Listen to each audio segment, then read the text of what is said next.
AOL Mail login using username.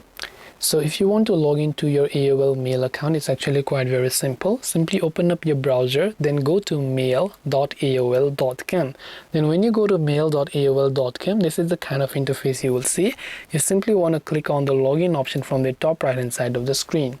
Now username basically means your email address is username here. So this is bmal22@aol.com. So right before @ is actually your username. So you can simply enter that, click on next.